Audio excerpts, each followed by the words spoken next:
Bien, buenas tardes a todos. Muchas gracias por haber venido. Vamos a continuar este ciclo dedicado a las 7 maravillas de la antigüedad y vamos a centrarnos en las 3 maravillas que se construyeron durante el período de apogeo del mundo griego. Vamos a ver una maravilla construida en época arcaica, el templo en honor de Artemisa en Éfeso, y vamos a ver 2 maravillas erigidas ya en lo que llamamos la época clásica, que son la estatua de Zeus en Olimpia y el mausoleo del rey, o la tumba del rey Mausolo en la ciudad caria de Halicarnaso. Para empezar a hablar de estas 3 grandes maravillas de la antigüedad, de estos extraordinarios monumentos del pasado, tenemos que trasladarnos al siglo VI a.C., tenemos que trasladarnos hace unos 2500 años a la corte de un rey llamado Creso. Creso o Craso, como también se transcribe su nombre, era el rey más rico y que gobernaba el reino más próspero del mundo en ese momento. Era un hombre extremadamente dotado de riquezas. Ser rico como Creso era un sinónimo de poseer una riqueza absurda, una riqueza descomunal en la antigüedad, y Creso en sí mismo, que gobernaba este reino próspero, rico, pacífico y tranquilo, se consideraba a sí mismo el hombre más feliz del mundo. De hecho, cuando llegó a su corte uno de los grandes sabios de Grecia, el sabio Solón de Atenas, al que tenemos presentándose aquí ante el rey Creso, Creso le dijo a Solón si no era verdad que él, el rey, era el hombre más feliz de la tierra, pues tenía inmensas riquezas, gobernaba un reino pacífico, habitaba una zona privilegiada.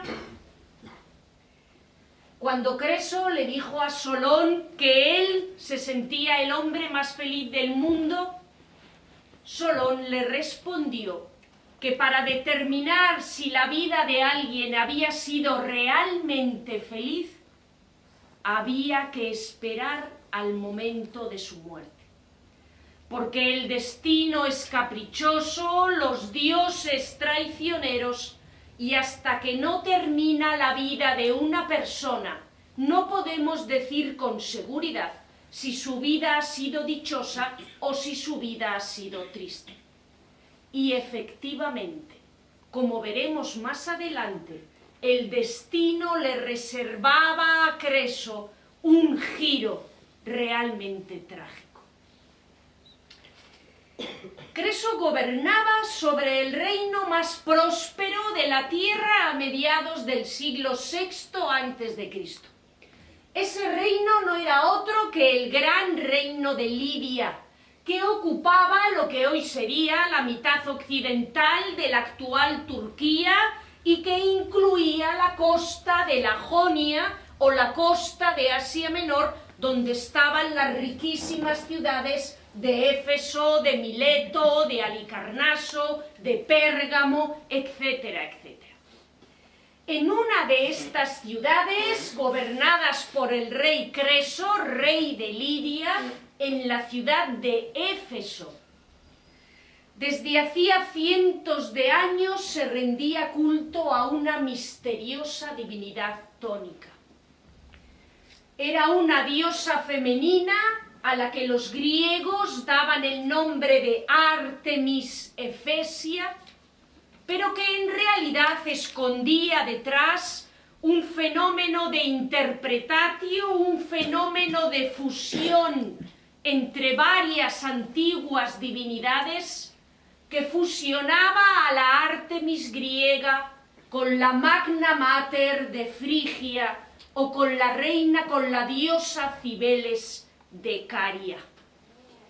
A esta diosa, a la que en Éfeso adoraban con el nombre de Artemis Efesia, la Artemis de Éfeso y que, como les digo, fusionaba los aspectos de varias divinidades diferentes, se la representaba siempre poliamazón, dotada de muchos pechos, como pueden ver en la representación escultórica en referencia a la fertilidad sobre los campos y los animales, que era uno de los dones que podía conceder la diosa. Esta Artemis Efesia contaba desde hacía siglos con santuarios y altares en la ciudad de Éfeso, de la que era patrona y protectora.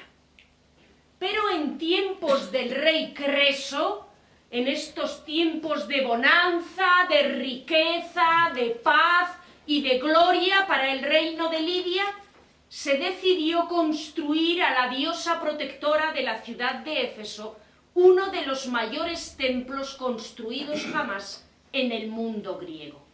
Una de las 7 maravillas de la antigüedad, el famoso Artemision de Éfeso. Sabemos que ese templo, construido, recuerden, en un reino próspero, en un momento de enorme prosperidad, comenzó a levantarse en torno al año 550.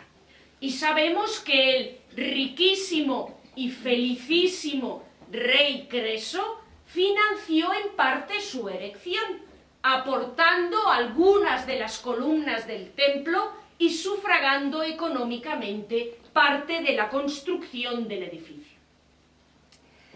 Era tal la riqueza del reino de Lidia, era tal la riqueza de la ciudad de Éfeso, que el templo de su diosa protectora Artemis fue el primer templo construido en el mundo griego enteramente de mármol. Todas sus columnas, su base, los muros de sus paredes, el frontón, todo el templo está esculpido, está tallado en un excelente mármol.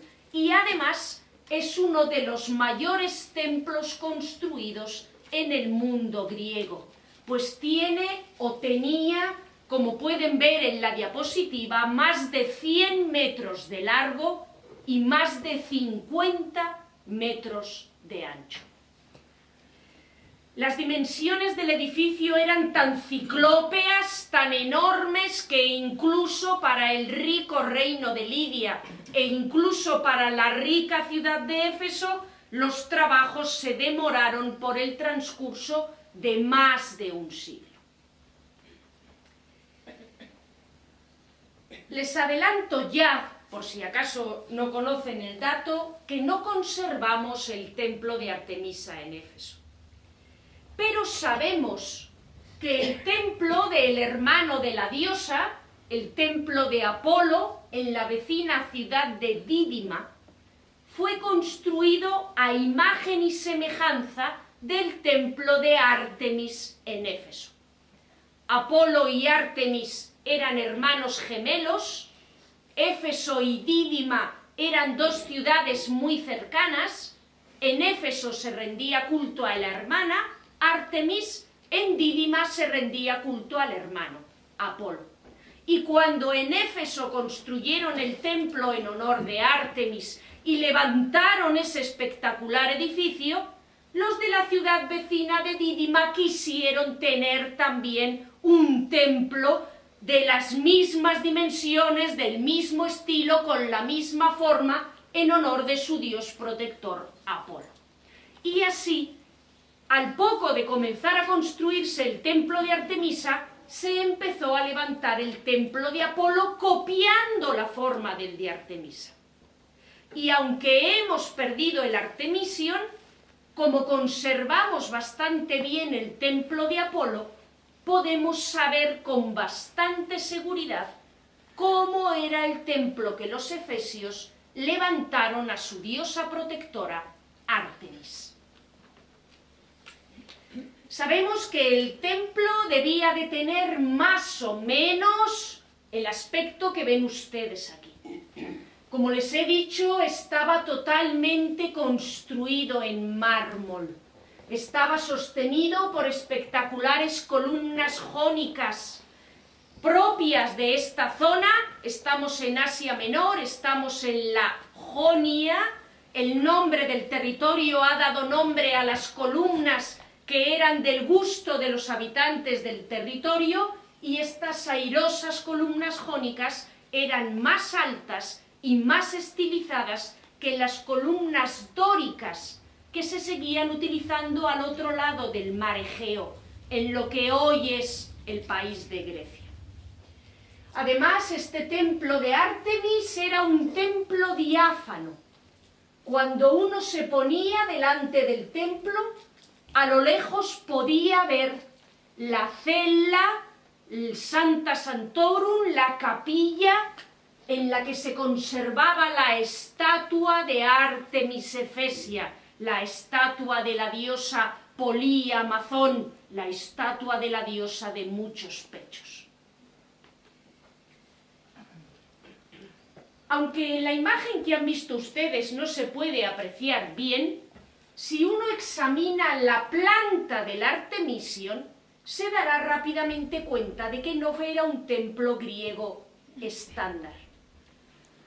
Y de hecho, el Artemision de Éfeso, a pesar de ser construido en una época muy temprana, mediados del siglo VI, lo que nosotros llamamos todavía como época arcaica griega, a pesar de ser construido, como les digo, en esta época relativamente temprana, incorporaba una serie de novedades arquitectónicas tremendamente audaces y atrevidas para su época, que constituían otra de las características distintivas del Artemision de Éfeso.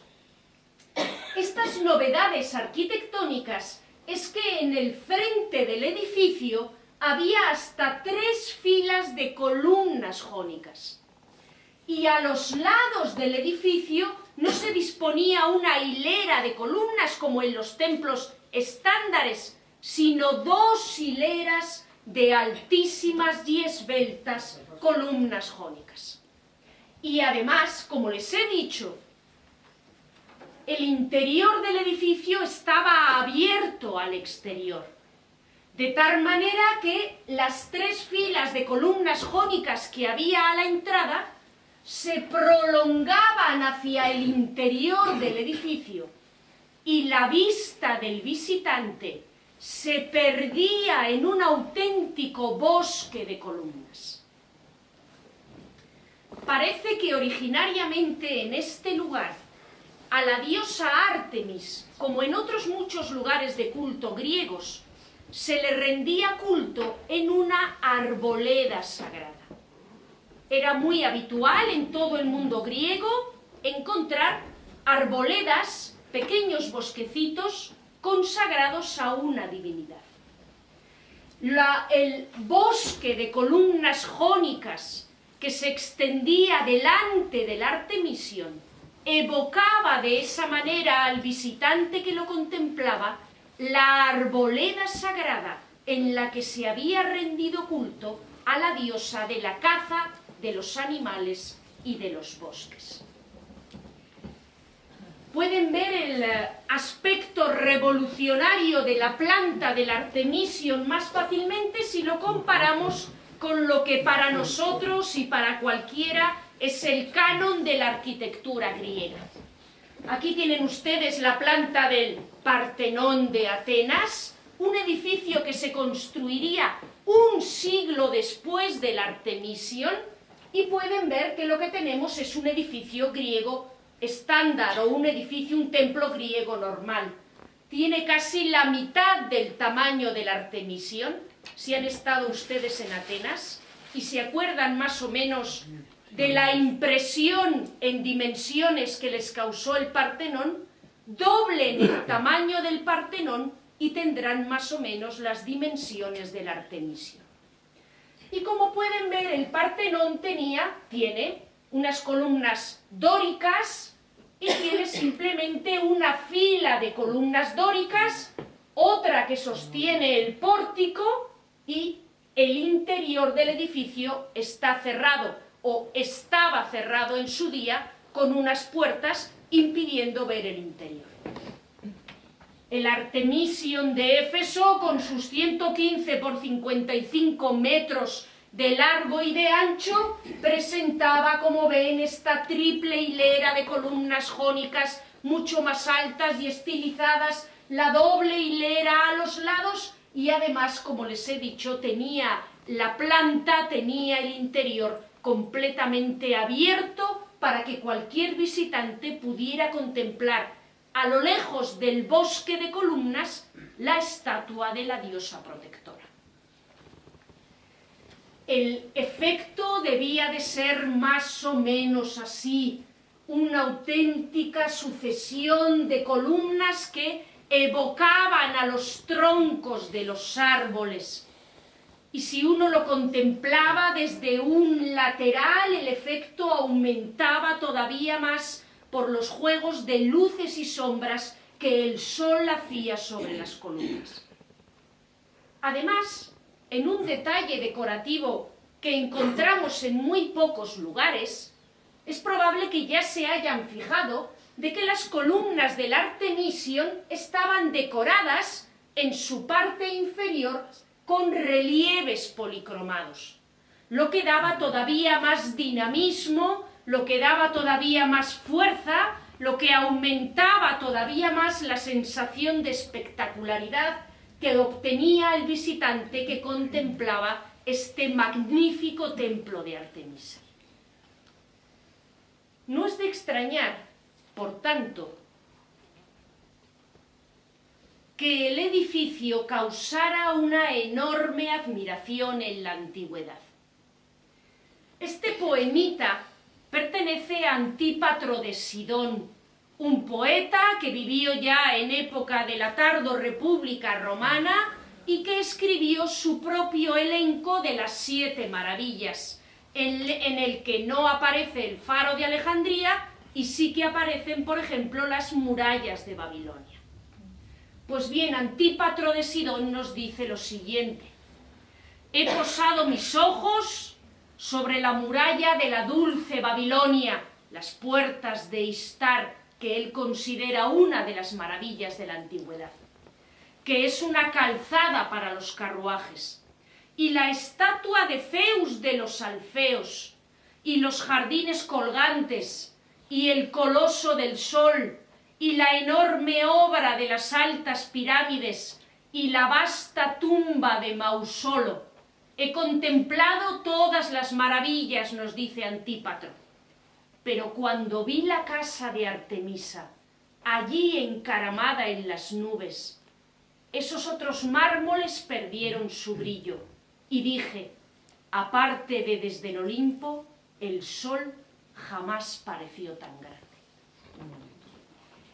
El edificio de Artemisa, por tanto, era una construcción absolutamente única y extraordinaria en el mundo griego, solo comparable al templo que los celosos vecinos de Dídima habían construido en honor del dios Apolo pocas décadas después.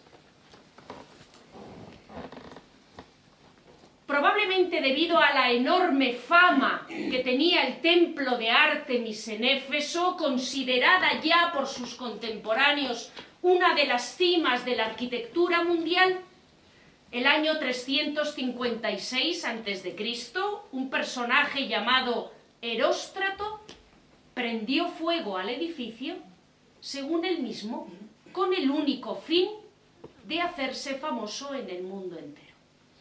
Y a fe que lo consiguió. Se dice que los efesios, enfadados con Eróstrato, prohibieron que su nombre fuera mencionado jamás en lugar alguno, para fastidiarle el objetivo. Pero autores posteriores transmitieron en contra de la voluntad de los efesios el nombre del pirómano y al final Eróstrato consiguió su propósito y a día de hoy su nombre está indisolublemente ligado al del Artemisio.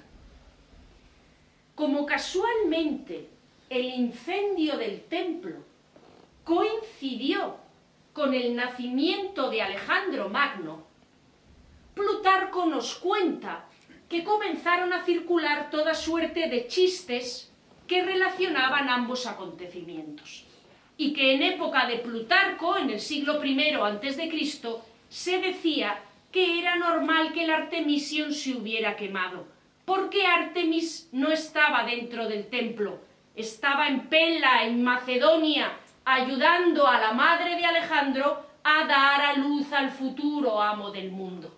Y al descuidar su templo, pues quedó envuelto por las llamas a causa de este Heróstrato. A pesar de que efectivamente el Artemision se quemó a mediados del siglo IV, en este momento Éfeso era todavía una ciudad rica y próspera, y el Artemision pudo ser de nuevo vuelto a poner en pie. A finales del siglo IV sabemos que el Artemision fue completamente reconstruido y que fue reedificado todavía más alto, más magnífico y más lujoso que antes. Sabemos que los trabajos fueron considerables, sabemos que Alejandro, que pasó por Éfeso 20 años después, se encontró con el templo a medio construir y que se ofreció a los efesios a sufragar las obras, favor que los efesios rechazaron, no sé si culpándole del incendio del templo a causa de la ausencia de la diosa, como nos cuenta Plutarco, y sabemos que a lo largo del siglo III a.C., a lo largo del siglo II a.C., el templo de Artemis en Éfeso todavía era una construcción magnífica. De hecho, esta basa de columna que ven ustedes aquí y que recoge uno de estos relieves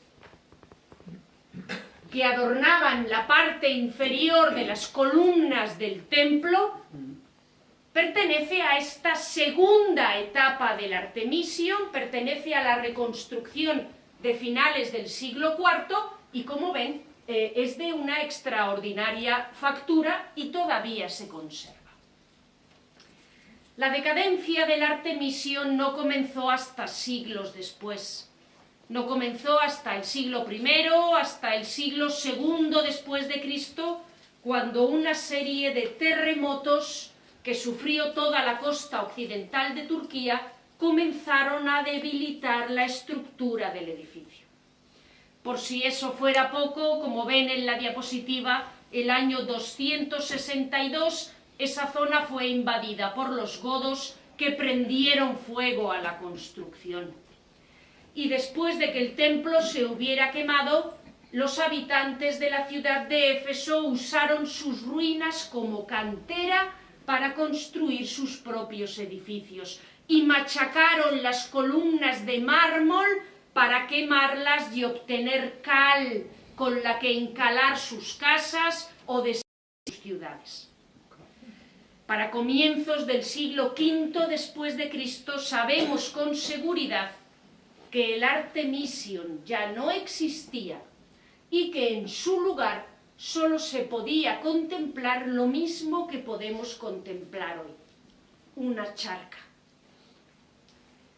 Los constructores del templo, levantado en una zona de enorme actividad sísmica, pensaron que si levantaban el templo encima de una zona de acuíferos, si levantaban el templo encima de una zona pantanosa, el agua estancada que había debajo de los cimientos del templo ayudaría a aminorar las ondas sísmicas.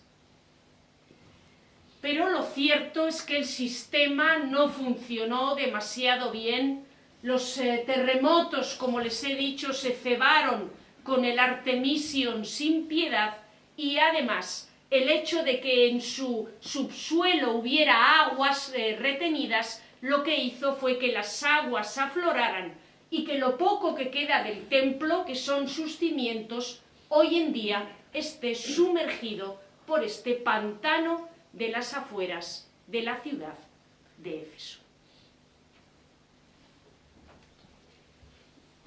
Más o menos un siglo después de que comenzara la construcción del Artemision, del espectacular templo en honor de la gran diosa Ártemis, se puso en marcha otra construcción bastante más humilde en el otro lado del mar Egeo, en la Grecia continental, en el Peloponeso, en el actual país de Grecia. Allí, en Olimpia, en la península del Peloponeso, existía también un santuario en honor de Zeus y su esposa Hera desde hacía cientos de años. Un santuario que también contaba con una arboleda sagrada, que contaba con varios altares al aire libre y en el que durante el siglo VIII, el siglo VII y el siglo VI se habían construido un montón de templos. Porque aquel lugar, Olimpia, era un lugar importante para los griegos, pues como todos ustedes saben, desde el año 776 celebraban allí sus Olimpiadas. Sus ceremonias en honor de los dioses olímpicos que llevaban aparejadas la celebración de competiciones atléticas.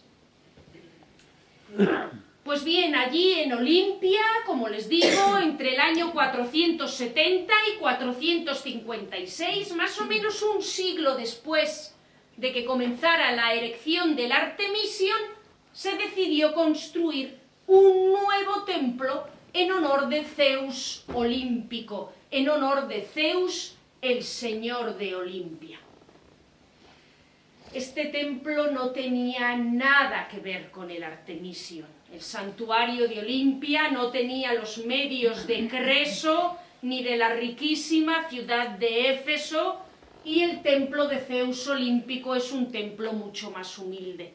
Es un edificio bastante más pequeño que el templo de Artemisa en Éfeso.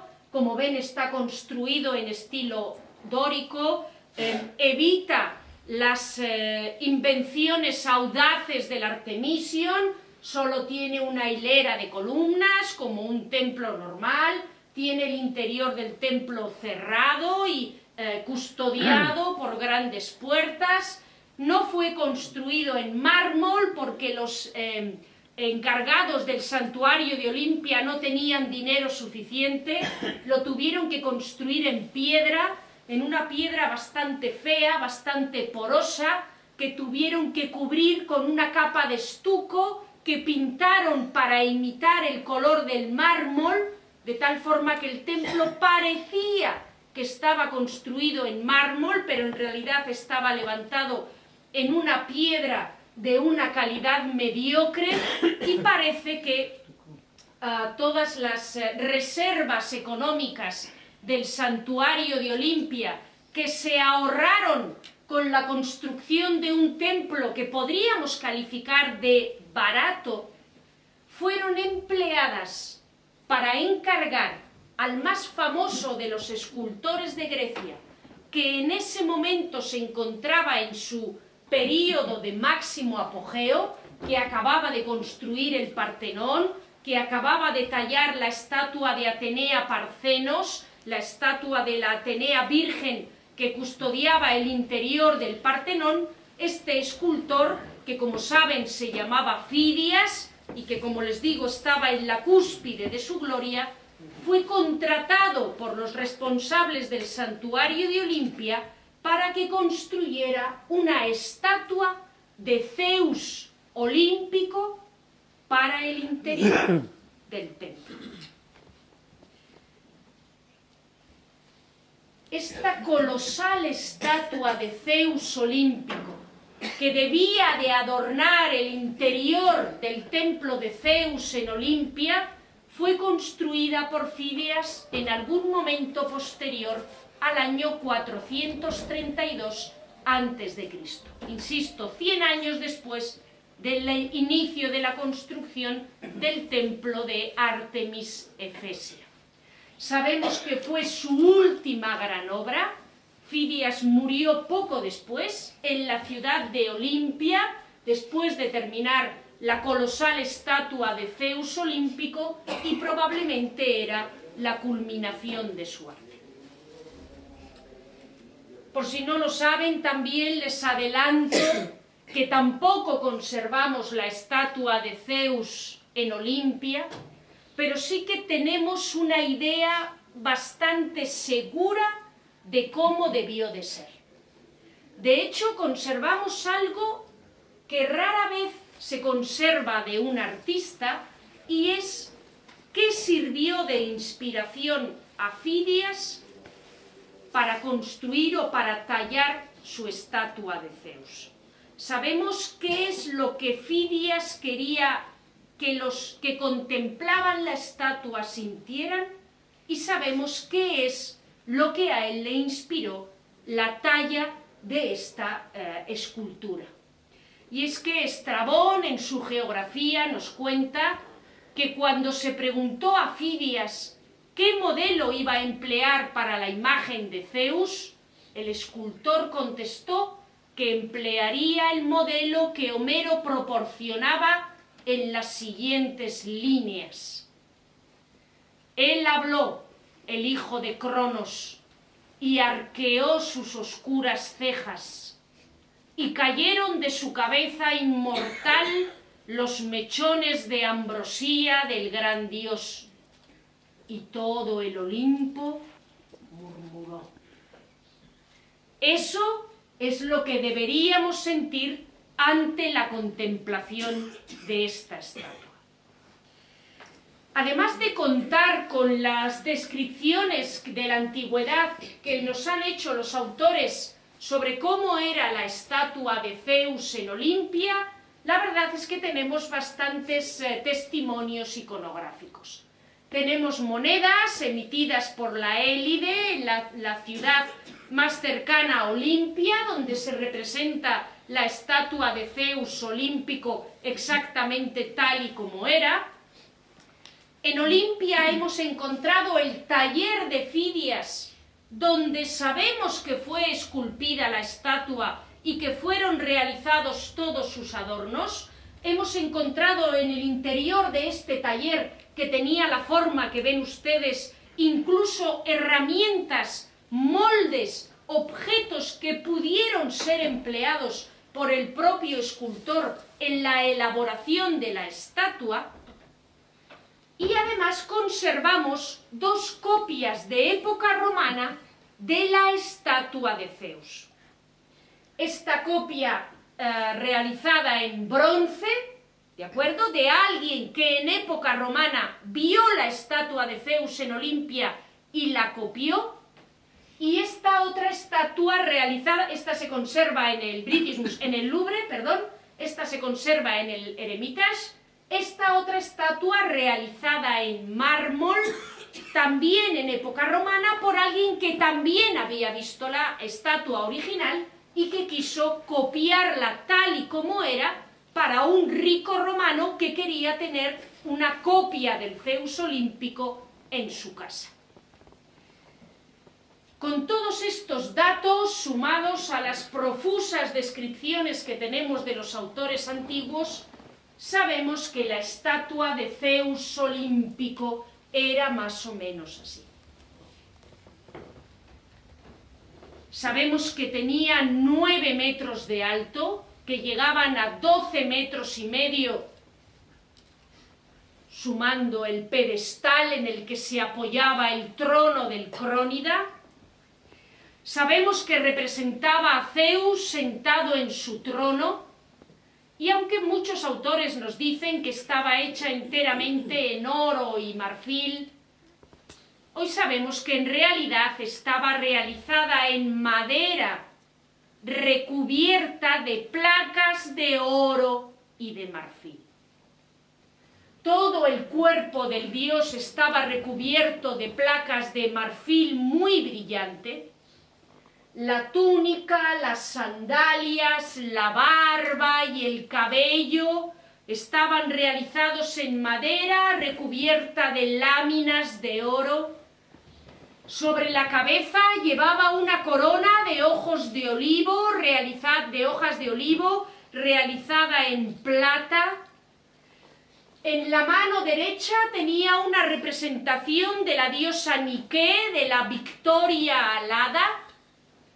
y en la mano izquierda, como pueden ver, sostenía un cetro coronado por un águila que se decía estaba fabricada aleando todos los metales que en ese momento se conocían.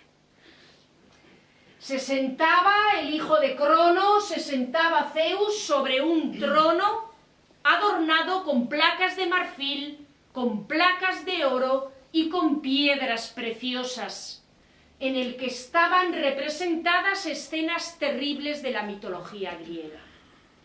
Esfinges devorando a los habitantes de Tebas y Apolo y Diana asaeteando, y Ártemis asaeteando, matando a flechazos a los hijos de Níobe. Esta estatua, como veremos más adelante, producía una fortísima impresión en todos los que penetraban en el templo. Es algo singular porque de casi ninguna otra estatua tenemos descripciones semejantes. Parece que la estatua de Zeus en Olimpia era especialmente majestuosa, era especialmente grandiosa, producía una sensación única en aquellos que penetraban en la cela del templo iluminada solo por la luz de las antorchas. Parece que ese efecto, que como les digo dejaba sin aliento a los que entraban en el templo y se ponían delante de la estatua, fue cuidadosamente buscado por el escultor, que hizo una estatua demasiado grande para las relativamente modestas dimensiones del templo de Zeus en Olimpia.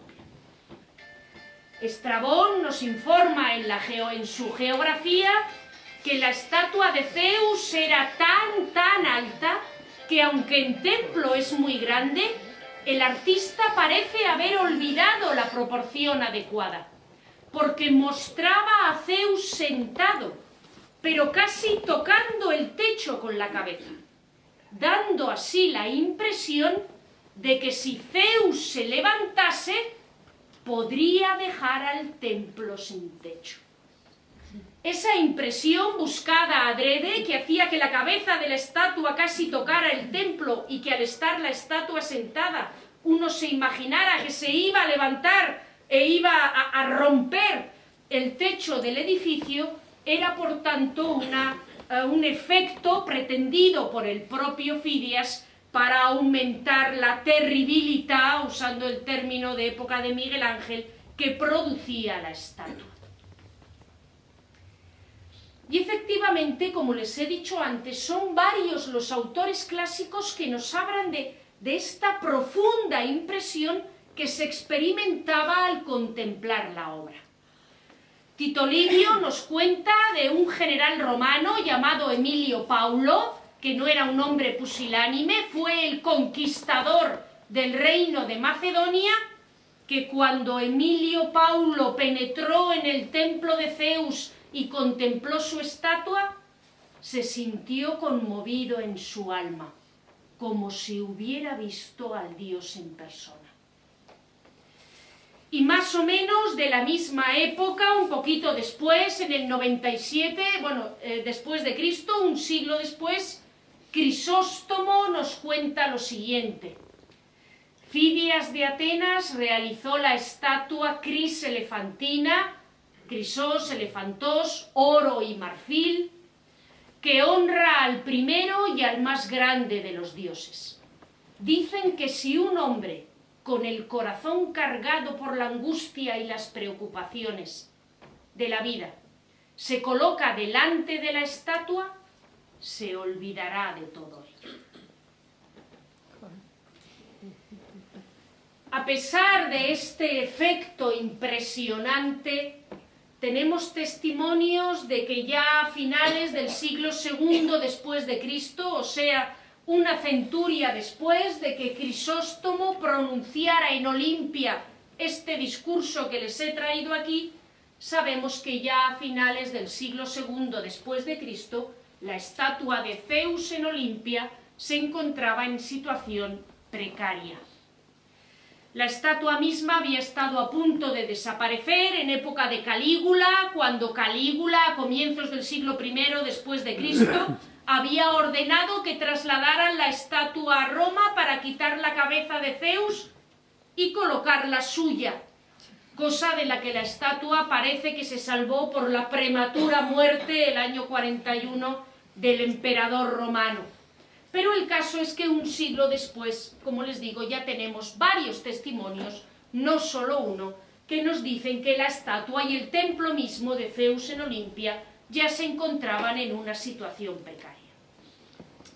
A partir de ahí perdemos la pista de la estatua y tenemos dos versiones acerca de su posible desaparición. La primera versión nos dice que es de un autor del siglo XI, o sea, ya de época altomedieval.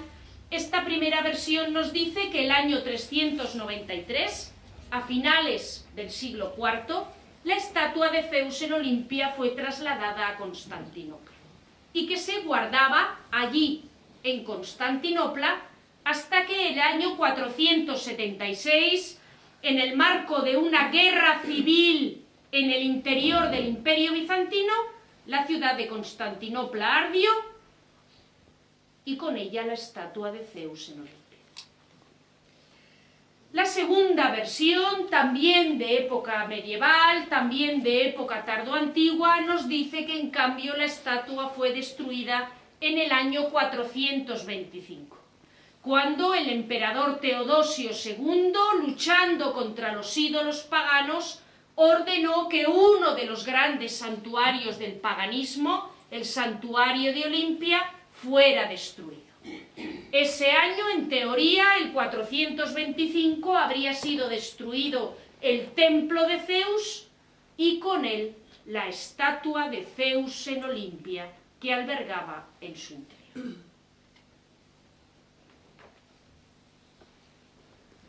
Todos estos fantásticos edificios, el Artemision de Éfeso, tan grande y tan magnífico y del que hoy solo nos queda una charca, la estatua de Zeus en Olimpia, que hacía olvidarse de sus males al que la contemplaba, pero que desapareció apenas unos siglos después y de la que hoy solo tenemos copias o descripciones, ilustran bastante bien las mudanzas de la fortuna. Como la rueda de la fortuna gira y uno puede estar arriba un día y al día siguiente, pues como todos saben, uno puede estar completamente abajo. Pero cuando los romanos y los griegos querían ejemplificar las mudanzas de la fortuna, la rueda de la fortuna, cómo alguien puede tenerlo todo y perderlo todo un instante después, siempre hablaban de Creso, el riquísimo rey de Lidia, el hombre bajo cuyo reinado se había empezado a construir el Artemision. ¿Se acuerdan que hemos hablado de él al comienzo de la conferencia, de cómo era rico y feliz y de cómo el sabio ateniense Solón le dijo: espera, antes de decidir si eres feliz o no, tengo que verte llegar hasta el fin de tus días. Y es que poco tiempo después de la visita de Solón, el imperio persa de Ciro II el Grande declaró la guerra al reino de Lidia, de Creso el Rico. Creso, precavido, fue a preguntar al oráculo de Delfos qué es lo que tenía que hacer. Y la Pitia le dio una respuesta muy délfica. Creso, si declaras la guerra a los persas, un gran imperio caerá. Creso pensó: ese imperio debe de ser el imperio persa, así que la Pitia de Delfos me está diciendo que voy a vencer en mi guerra. Se lanzó a hacer la guerra contra Ciro II el Grande, pero adivinen, El imperio que iba a caer no era el imperio persa, era el reino del propio Creso. Ciro II el Grande lo derrotó, Ciro II el Grande conquistó el reino de Lidia y Creso, tan feliz, un año antes fue condenado a morir quemado vivo en la hoguera.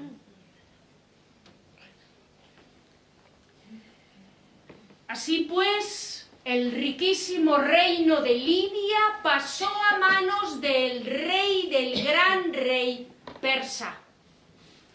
Y los territorios del reino de Lidia se dividieron en varias provincias, en varias satrapías, que era el nombre que los persas daban a las provincias en las que dividieron su imperio. Una de esas satrapías fue Frigia, otra de esas satrapías fue Lidia, y la tercera de esas satrapías fue la satrapía de Caria, que gobernaba sobre el extremo suroccidental de la actual Turquía. El año 377, un siglo después de la construcción del templo de Zeus olímpico, llegó a convertirse en gobernador de la satrapía de Caria un hombre llamado Mausolo. Era un aristócrata de la región, un aristócrata cario, cuyo padre ya había gobernado la satrapía de Caria, colocado en el puesto por el gran rey persa, y después de que muriera su padre, el rey persa permitió al hijo, a Mausolo, que él también se convirtiera en rey en sátrapa, de la satrapía de Caria. Mausolo, que tenía una especial debilidad por la ciudad de Halicarnaso, que se encontraba en su satrapía, decidió trasladar la capital de la satrapía a Halicarnaso y empezó a realizar allí grandes obras arquitectónicas. Construyó nuevas murallas en torno a la ciudad, arregló el mercado y en las inmediaciones del centro de la ciudad, Mausolo, sátrapa de Caria a las órdenes del gran rey, se construyó también su tumba, la tumba de Mausolo. A diferencia de lo que nos ocurre con el Artemision y a diferencia de lo que nos ocurre con la estatua de Zeus olímpico de Olimpia, conservamos algunos restos de la tumba de Mausolo en Halicarnaso, concretamente esto que ven ustedes aquí. Es un poco humilde comparado con las dimensiones originales del monumento, pero al menos nos permite hacernos una idea bastante clara, bastante exacta de cómo debía de ser esa tumba. De tal modo que entre todos los monumentos de los que estamos hablando y hemos perdido, la tumba del sátrapa Mausolo es una de las mejor conocidas. Ha habido o hay varios intentos de reconstrucción, pero probablemente la tumba que Mausolo se construyó en el corazón de la ciudad de Halicarnaso debía de tener más o menos este aspecto. Y debía de ser tan impresionante y espectacular que ya en el mismo siglo IV a.C. comenzó a ser considerada una de las maravillas del mundo. Excepcionalmente conservamos el nombre de los arquitectos que la diseñaron, Satyrus y Piteos, y sabemos que en la decoración escultórica que adornaba todo el corazón del edificio debió de intervenir el mejor escultor disponible en Grecia en ese momento, que era el escultor Skokas. Sabemos también que el edificio fue construido en ladrillo Sabemos que estaba todo recubierto de mármol del Proconneso, lo que le hacía brillar, le hacía refulgir en medio de la ciudad de Halicarnaso, y conocemos también bastante bien su decoración. Por ejemplo, sabemos que todo el corazón del edificio estaba decorado con un larguísimo relieve. Un relieve que contaba la lucha de los héroes griegos contra las amazonas. Por un lado, se decía que las amazonas habían vivido más o menos en la zona de la actual Turquía, así que el tema de las amazonas era un tema muy querido por los habitantes de esa región, por los habitantes de Asia Menor, por los habitantes de la Jonia. Pero el tema de la lucha de los héroes griegos contra las amazonas era también la lucha del orden contra el caos, la lucha de la razón contra lo irracional. Las amazonas, mujeres que empuñaban armas, que vivían en una sociedad sin hombres, que se cortaban un pecho para poder disparar mejor, de ahí el nombre Amazón, sin pecho. Eran seres que simbolizaban lo irracional, lo caótico, lo bárbaro, lo desordenado, y por eso debían ser derrotadas y muertas por los héroes griegos. No solo sabemos cuál era el tema que decoraba los muros de la tumba de Mausolo, sino que además conservamos algunos de los relieves. Como les he dicho, conservamos algo de esta tumba, de este gran edificio, y entre ese algo que conservamos se cuentan parte de estos relieves de la amazonomaquia, de la lucha de los héroes griegos contra las amazonas. Y podemos ver ahí las figuras en tensión de los guerreros griegos que están dando muerte y combatiendo contra esas mujeres que alteraban el orden natural de las cosas, que eran las amazonas. Sabemos también que los intercolumnios que decoraban el corazón del monumento funerario estaban decorados con una sucesión de magníficas estatuas que se decía habían sido talladas por el mismísimo Escopas. Y también conservamos algunas de esas estatuas que pertenecieron a esta maravilla de la antigüedad. En el British Museum se conserva este león y sobre todo se conserva esta fantástica estatua de un hombre barbado, vestido con una túnica que se le pega al cuerpo, con una extraordinaria maestría en la talla de los pliegues, y que se dice que podría ser ni más ni menos que un retrato de Mausolo, sátrapa y rey de Caria.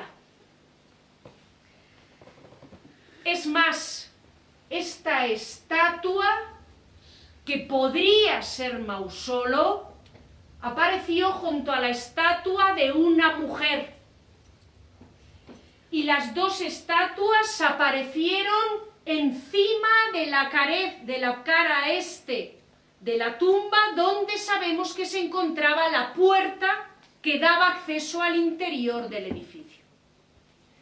El hecho de que encima de la puerta, o sea, el punto desde al que uno mira, normalmente cuando nos plantamos delante de un edificio, nos plantamos delante de la puerta y miramos la cara del edificio donde se encuentra la puerta de entrada a su interior. Pues bien, el hecho de que estas dos estatuas se encontraran encima de la puerta y el hecho de que las dos estatuas estén tan magníficamente talladas y el hecho de que representen a un hombre y a una mujer, nos han hecho identificarlas con Mausolo, el sátrapa y rey de Caria, y su esposa Artemisia.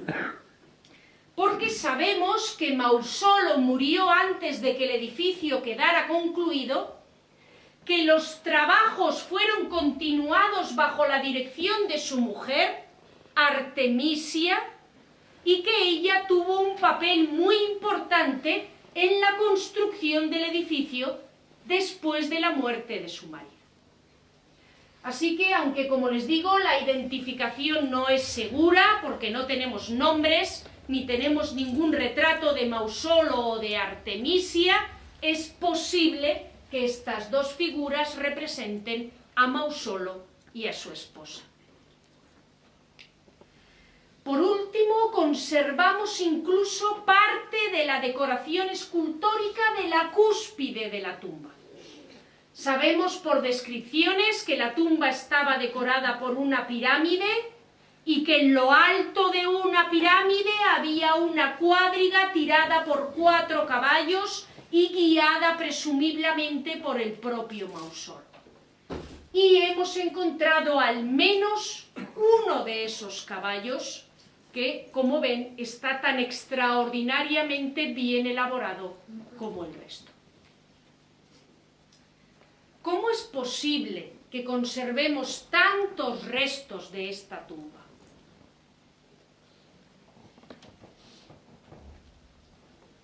Porque sabemos que aunque el edificio fue saqueado varias veces ya durante la antigüedad, era tan sólido, estaba tan duramente construido, era una mole tan maciza que permaneció levantado durante toda la Edad Antigua.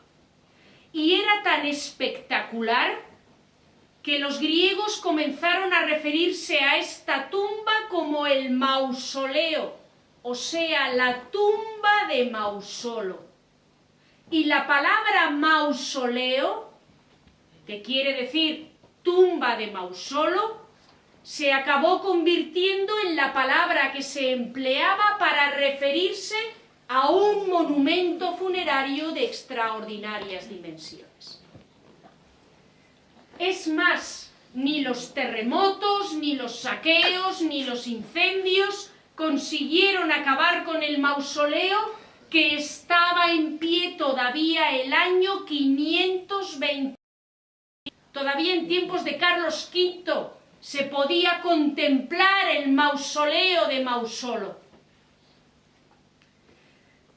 Lo que pasa es que en ese momento los caballeros de la Orden de Rodas, en la cercana isla de Rodas, se habían apoderado del suroeste de la actual Turquía, se habían apoderado de Halicarnaso y necesitaban desesperadamente construirse allí un castillo. Y para construir este castillo, los caballeros de la Orden de Rodas cogieron lo que quedaba, que era mucho, del mausoleo de Halicarnaso y lo emplearon para levantar los muros de su castillo contra los turcos otomanos. De tal modo y manera que estas relieves de la Amazonomaquia que les he mostrado antes fueron hallados en los muros del castillo de los caballeros de la Orden de Rodas y habían sido arrancados directamente de las paredes del mausoleo.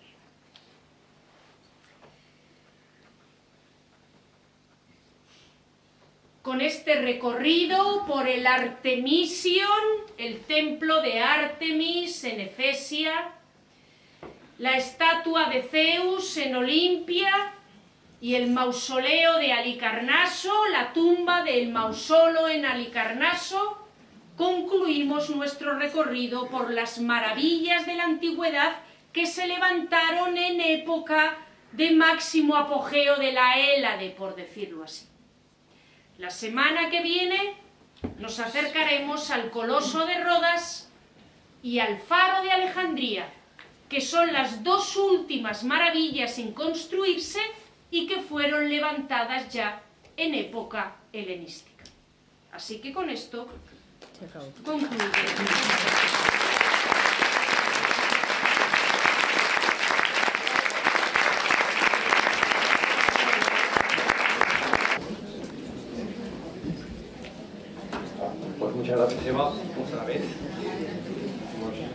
hemos disfrutado y hemos aprendido, y luego también todos estos conocimientos pues seguro que nos sirven para pensar y también para intentar también conocer más pues toda esta época, ¿no? Y todo, bueno, y otras reflexiones que seguro que surgirán. Y ahora solo animaros a que os lancéis a hacer alguna pregunta a la ponente. Sí, la tumba de Mausolo sería como un modelo de tumba persa, griega, ese bloque tan macizo. Sí, sigue modelos de tumbas en la región. En esa zona de Asia Menor era habitual levantar las tumbas con esa forma, sí, esa forma compacta, maciza, con una especie de pirámide o con algún tipo de pináculo encima. Así que sí, es una forma bastante habitual. Lo extraordinario en la tumba de Mausolo son las dimensiones, el recubrimiento de mármol, que no era habitual, y la calidad de la decoración escultórica. Pero la forma era una forma relativamente frecuente. De hecho, se cree que la tumba que se construye en honor de Alejandro en Alejandría copia la tumba de Mausolo, está inspirada en la tumba de Mausolo, primero porque la tumba de Mausolo ya era famosa, y segundo porque era una forma de tumba pues bastante habitual.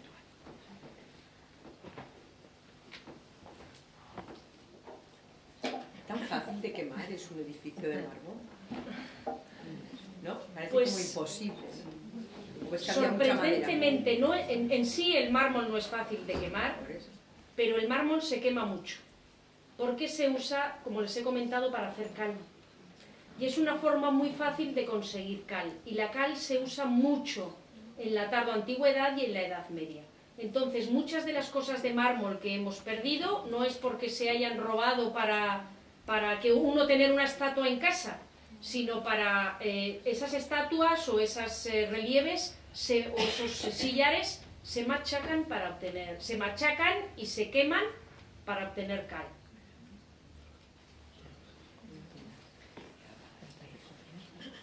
¿Qué se sabe del interior, de la cámara funeraria o de si era macizo el edificio? Pues sabemos que no era macizo, sabemos que esto es más o menos la cámara funeraria, o sea, sabemos que la cámara funeraria debía de estar a nivel de suelo, o sea, la parte superior no sabemos lo que había, pero la cámara funeraria creemos que estaba, insisto, a nivel de suelo. Creemos que tenía una forma rectangular y que a los lados de la cámara funeraria había columnas adosadas, por ejemplo, o pilastras adosadas a la pared del edificio. Así que sí, gracias a que tenemos la base, por así decirlo, del mausoleo, pues eso, sabemos que eso debía de ser la cámara funeraria, más o menos las dimensiones que tenía y más o menos incluso cómo podía estar decorada. Lo que no sabemos es si en la parte de arriba, la parte que se corresponde a esa zona de las columnas jónicas, no sabemos si ahí había algo más, algún tesoro o alguna capilla del rey o algo así.